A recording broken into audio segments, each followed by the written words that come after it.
క్రీస్తునాథునియందు ప్రియా సహోదరి సహోదరులారా, పాస్కా కాల రెండవ ఆదివార ధ్యానాంశానికి మీకు స్వాగతం.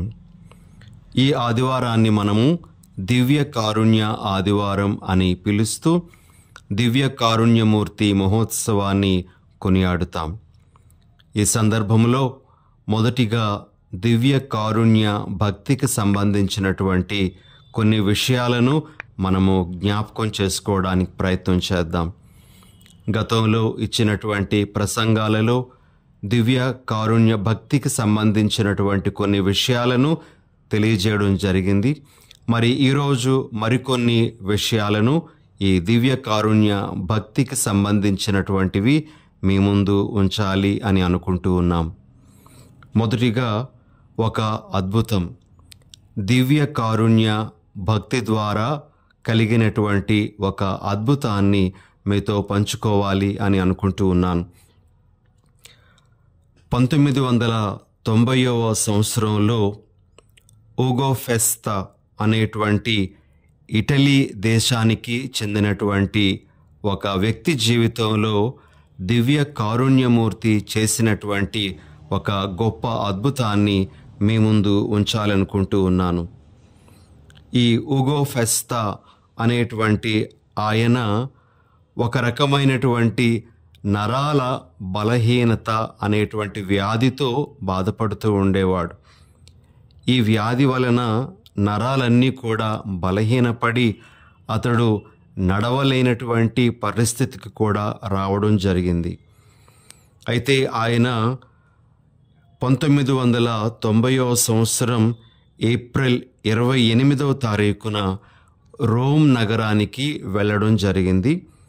అక్కడ ఆయన మదర్ తెరేసా గారిని కలుసుకోవడం జరిగింది.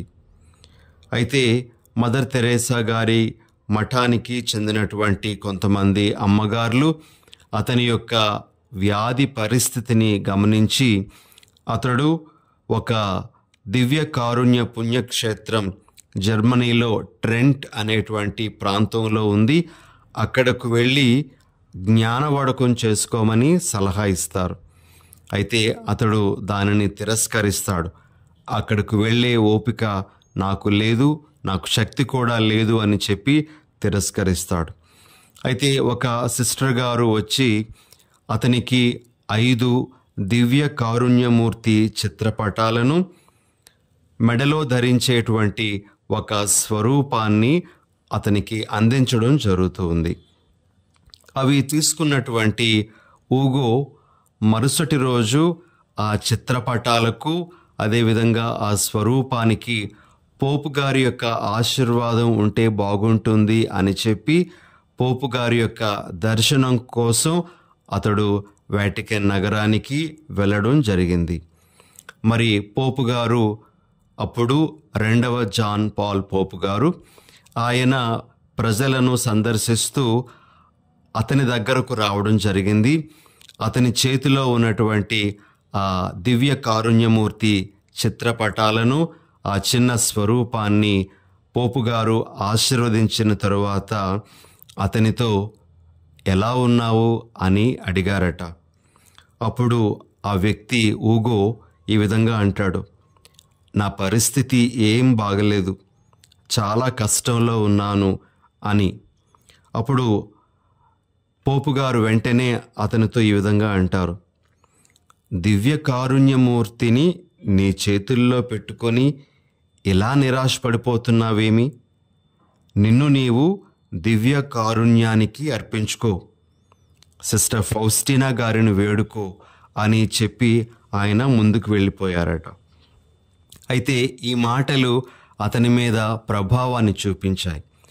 ఊగో ఇప్పుడు రిట్రీట్కి వెళ్ళడానికి నిర్ణయించుకుంటాడు.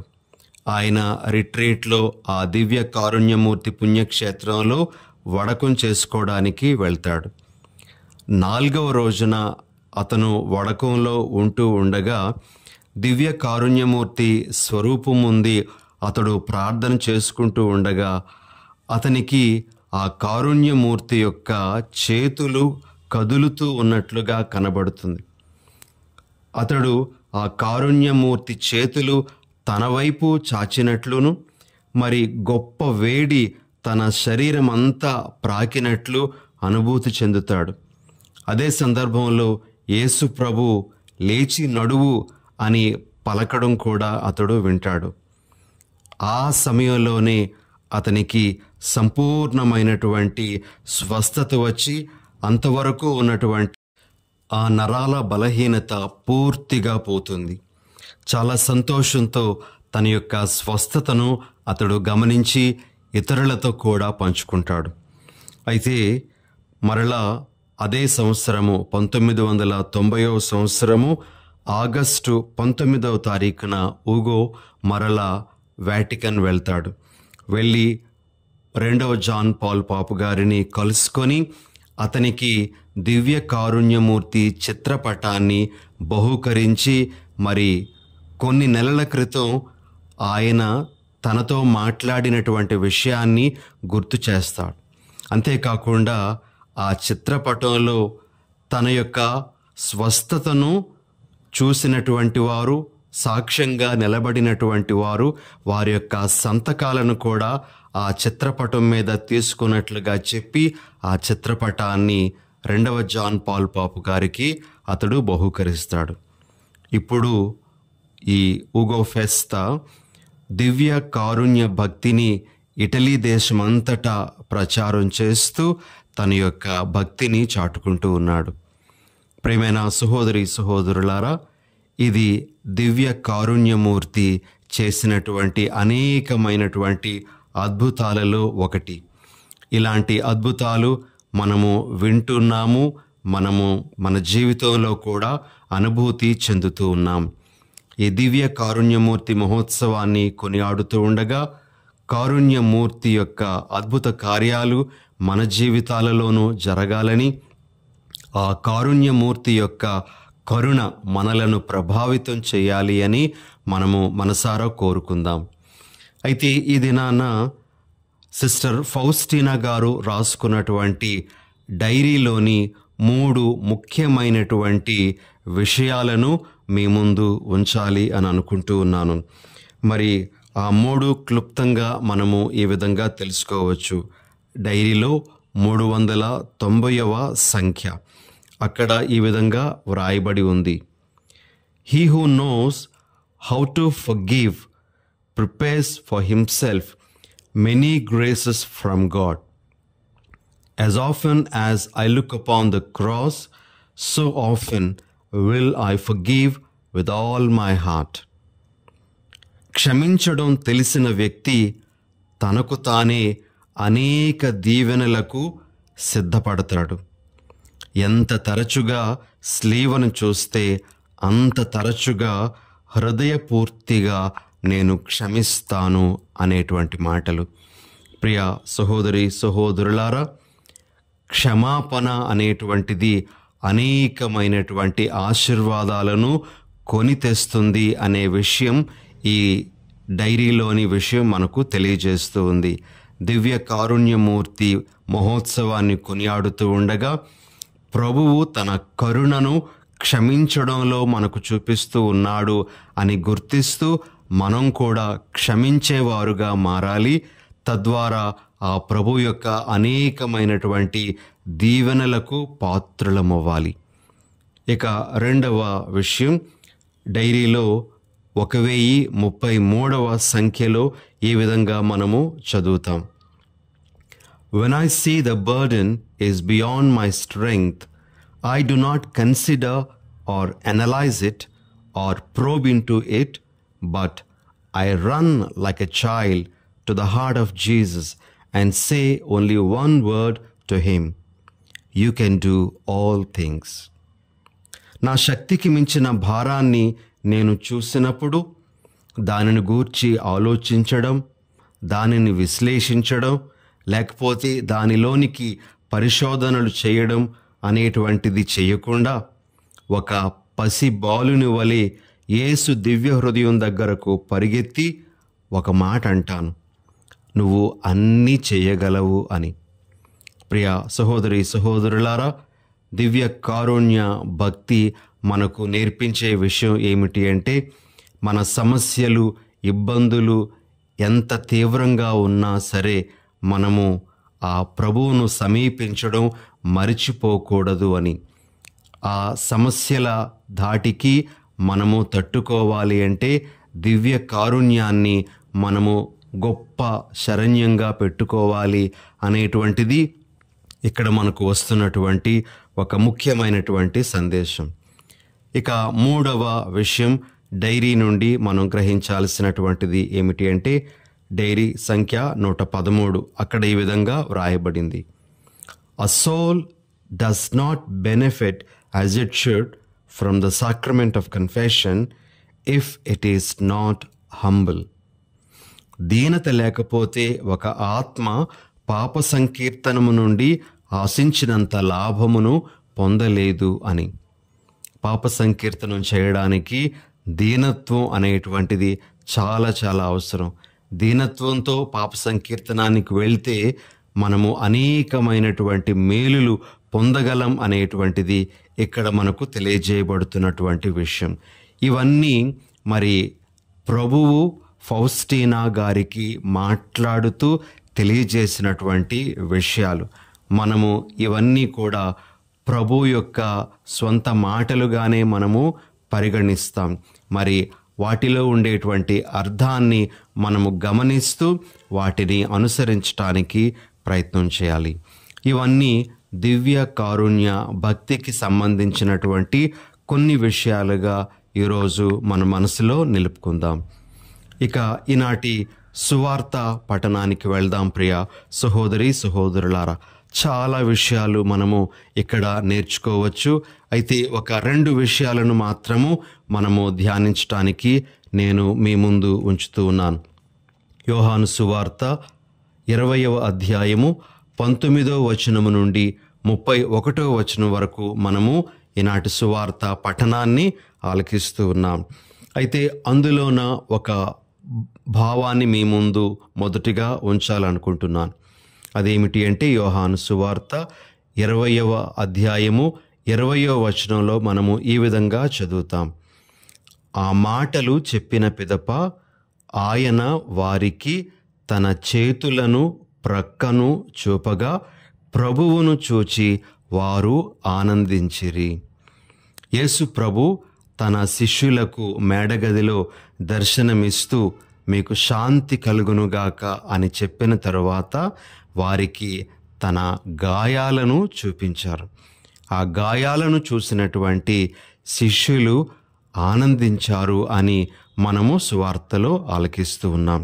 ప్రియ సహోదరి సహోదరులారా, యేసు ప్రభు తన శిష్యులకు గాయాలను ఎందుకు చూపించారు? మనము 3 ముఖ్యమైనటువంటి విషయాలను ఈ సందర్భంగా నేర్చుకోవచ్చు, గ్రహించవచ్చు. మొట్టమొదటిది ఏమిటి అంటే శిష్యుల యొక్క అనుమానాలు పటాపంచలు చేయటానికి ఆయన తన గాయాలను చూపించారు. తన చేతులను ప్రక్కను వారికి చూపించినట్లుగా మనము గ్రహించాలి. తమ గురువుగా బోధకుడుగా ఉన్నటువంటి ఆయన, శిలువ మరణం పొందినటువంటి ఆయన ఈరోజు తమ ముందు తమ ఎదురుగా ఉన్నాడు అనేటువంటి ఆ నమ్మకము వారిలో కలిగింది. ఈ గాయాలను చూడడం ద్వారా తాము వెంబడించినటువంటి ప్రభువు ఇప్పుడు తమ ముందు ఉన్నటువంటి ప్రభువు ఒక్కరే అనేటువంటి నమ్మకము వారిలో కలిగింది. ప్రియ సహోదరి సహోదరులారా, అందుకే ఆ శిష్యులు తోమాసు వారితో మేము ప్రభువును చూచాము అని విశ్వాసంతో చెప్పగలుగుతారు. కాబట్టి ప్రభువు తన గాయాలను శిష్యులకు చూపించడానికి గల మొదటి కారణం ఏమిటి అంటే వారిలో ఉండేటువంటి అనుమానాలను పటాపంచలు చేయటానికి. ఇక రెండవ కారణం, యేసు ప్రభు తన గాయాలను ఎందుకు తన శిష్యులకు చూపించారు అంటే తన పునరుత్థానం ఆత్మకు సంబంధించింది మాత్రమే కాదు, తన పునరుత్థానం ఆత్మ శరీరాలకు సంబంధించినది అనే విషయాన్ని ఎరుకపరచటానికి ఆయన తన గాయాలను చూపించారు. ప్రియులగు సహోదరి సహోదరులారా, మన విశ్వాస సంగ్రహంలో మనము నమ్మేటువంటివన్నీ కూడా అక్కడ వ్రాయబడ్డాయి. మరి మనము విశ్వాస సంగ్రహం ఒక ప్రార్థనగా చెప్పుకునేటప్పుడు మనము శరీరము యొక్క ఉత్థానమును విశ్వసించుచున్నాను అని మనం చెప్తాం. అయితే ఏదో అలవాటుగా ఆ ప్రార్థన వెళ్ళిపోతుందేమో కొన్నిసార్లు. యేసు ప్రభు తన గాయాలను శిష్యులకు చూపించడం ద్వారా శరీరము యొక్క ఉత్థానమును గురించి ఆయన మనకు నిరూపిస్తూ ఉన్నారు. తన యొక్క ఆ మహిమ దేహం మీద ఆ గాయాలను చూపించటం ద్వారా ఇదిగో శరీరము యొక్క ఉత్థానము ఏ విధంగా నాలో జరిగిందో మీలో కూడా జరుగుతుంది అనే విషయాన్ని ఆయన అక్కడ ప్రకటిస్తూ ఉన్నారు. కాబట్టి యేసు ప్రభు పంచగాయాలను ప్రదర్శించడానికి గల కారణము శరీరము యొక్క ఉత్థానము మీద నమ్మకాన్ని కలిగించటానికి, అందులోనికి మనలను నడిపించటానికి.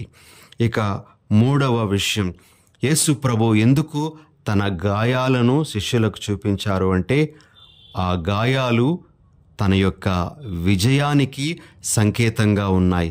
తాను విజయుడు, తాను విజయాన్ని పొందినటువంటి వాడు అనేటువంటి దానిని గుర్తిస్తూ తనను వెంబడించేటువంటి వారికి కూడా తన విజయంలో భాగం ఉంటుంది అనే విషయాన్ని తెలియచేయటానికి ఆయన తన గాయాలను విజయ సంకేతాలుగా ప్రదర్శిస్తూ ఉన్నారు. ఇవి కొన్ని కారణాలు. ప్రియ సహోదరి సహోదరులారా, యేసు ప్రభు తన గాయాలను శిష్యులకు ప్రదర్శించడం వెనుక ఉండేటువంటివి.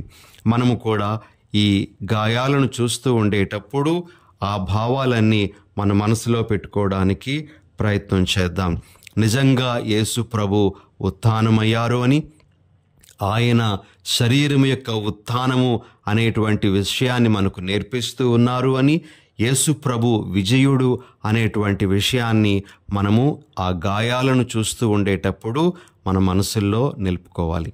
ఇక రెండవ సందేశము ఈనాటి సువార్త పఠనం నుండి మనం గ్రహించాల్సినటువంటిది ఏమిటి అంటే, యేసు ప్రభు తన శిష్యులతో మీరు పవిత్రాత్మను పొందుడు అని చెప్పిన తర్వాత ఆయన పాప క్షమాపణ గురించి చెప్పడం జరుగుతుంది.